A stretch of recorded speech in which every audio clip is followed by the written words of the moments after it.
always had a good looking girlfriend. He was the man, you know. But I always looked up to him. I looked up to him a lot, and definitely not lazy. There was at one point in his life he had like 3 different jobs. I mean, and now he's actually a principal of a high school up in northern Missouri. Very nice. And Andrew Jackson. He's actually, you know, what's funny is it's not uncommon to see his picture in the Washington Missourian down here in Franklin County, even though he lives up in Adair County, because there's all these accolades they give away for principals and teachers and school counselors and things. But anyway, there's one thing he told me years ago, and he said, the more you do, the more you feel like doing. Yeah. So if you're sitting in a chair all the time not doing anything, you don't want to do anything. But if you're always doing stuff, then you have energy and you feel like doing things. And so, you know, I guess I need to remember that myself. I need to get back into podcasting, and so there it is. The more you do, the more you feel like doing. How about that? I think I like it. I like it. So the next Rusty Dell podcast is going to be when? Oh man, you're putting me on the spot. Exactly. You're putting me on the spot. So here's what that boils down to. I guess even if I can't have my you know, my sidekicks with me, I guess what I should do is probably just go ahead and do one anyway. And I'll tell you this much, you know, Diane says all the time, you know, what are you waiting for? I'll do it with you, you know. There you go. And she's a great person to have along, by the way. My life is funny, by the way. And but I guess I just got used to doing it a certain way, and I'm kind of OCD, and I kind of fear change sometimes. But maybe embracing change is what's going to have to happen, you know. You know, for example, today, this is my first time ever doing a phone podcast, but I feel like it's going well. So it's going very well. So I fear change, but guess what? Change can be good. So there you go. Well, you know, you probably can't do a podcast because you don't have somebody you can talk to about it, and you don't have a topic. Here's what you can do. Have the podcast with Diane and talk about your Memphis trip. There. Now you've got a guest and you've got a topic. Absolutely. And this whole thing's going to be published, so everyone I know can hold me to it because they know I have a good subject. So before the end of the month, right? This is the 14th of April. He's holding me to it. Before the end of the month, right? James Strong is holding me to it. Okay. Well, all right. We could probably do that. All right. Very good. How do they get the Rusty Dell podcast? Well, how you get to it is it's on Spreaker.com. That is the host site. That's Spreaker with an R, like speaker, but Spreaker. And also, what I try to do if I do record a show is I post it on the Twitter, which is at RustyDell_2020. There's a Facebook page, Rusty Dell. Look for my smiling face there. And there's an email. Now, the email has not been as popular. We do get some emails. If you want to send us suggestions, Rusty Dell Show, all one word, Rusty Dell Show at outlook.com. Perfect. But you want to find it on Spreaker. And you know, and here's another thing. I think as a podcaster, I think you've probably made it in life when someone can just Google your title and it comes up. And I've never tried. I don't want to try. I don't think I would come up. But if you purposely go to find me on Spreaker, it does come up. You can search on Spreaker. It'll come up. Yeah. Are you on iTunes? No, I really never looked into other venues because I didn't feel like I was big enough. You know, I just know I'm on Spreaker. That's all I know for sure. You know, and we didn't get into this, but and I've been so lazy about the podcast. But I want to say, you know, my initial plan was to get a certain number of listeners. Now, don't ask me what that number is because I'm not sure. But whatever that number is, whether it's 100 or 1,000 or whatever.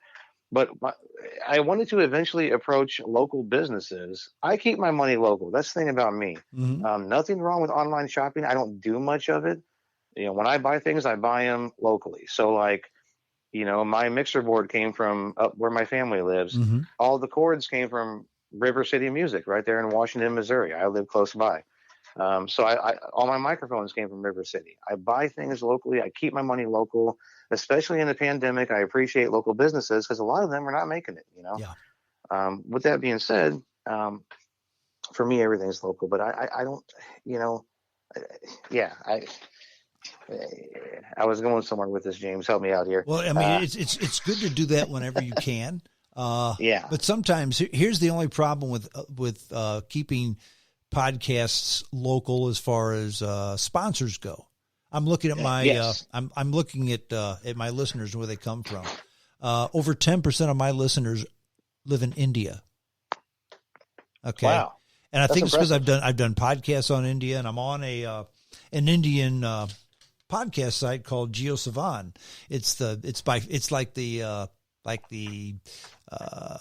Spotify of India, a country of Oh. more than 1 billion people. Okay, so I'm on that site, and over 10% of my listeners listen from India, 3% from Canada, 2% from England, 1% from Germany, and then less than 1% Singapore, Japan, and Ghana. That's in the last 30 days.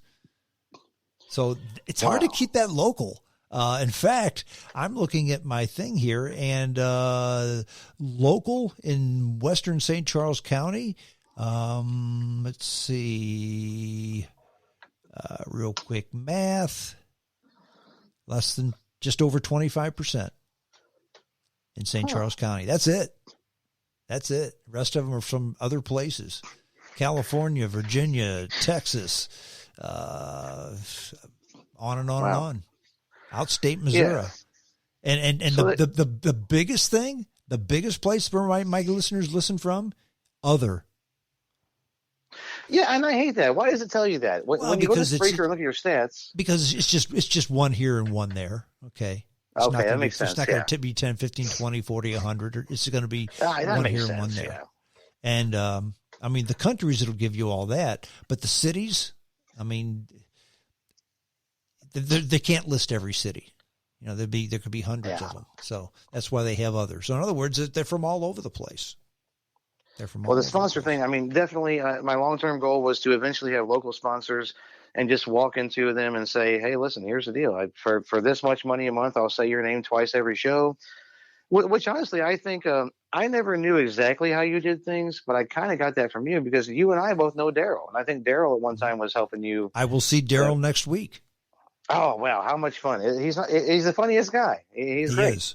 Yeah, he absolutely. He was bird dogging for me, and he'd get a cut off of it, and he kind of got me and you together, I think, actually, because I was at West Brothers, which doesn't exist anymore because now it's called Laura, but it was West Brothers, Ford, Chevy, Dodge over in Sullivan, Missouri, and then I'd never seen you face to face. That's how I first met you. Was you pulled up in your car? And, hey, I'm here to see Russ Teetsort, and I got to tell you, man, I felt like some kind of celebrity. Because all these other salesmen were running out to get that sale. Oh, someone just pulled up and they ran out there. And then you're like, I'm here for Russ Teetsort. And they're like, oh, never mind. We can't sell this guy. He's here for us, and I felt like some kind of local celebrity, like, yeah, that's right. I know James Strong. What are you going to do about it? And we go into the GM's office and you were talking to him about, what it would take to advertise and things like that. And the thing is, I felt like the kid, like two adults were talking and I was the kid and I was going to get kicked out of the room. And what a great guy. By the way, his name was Mark and Mark was a great guy.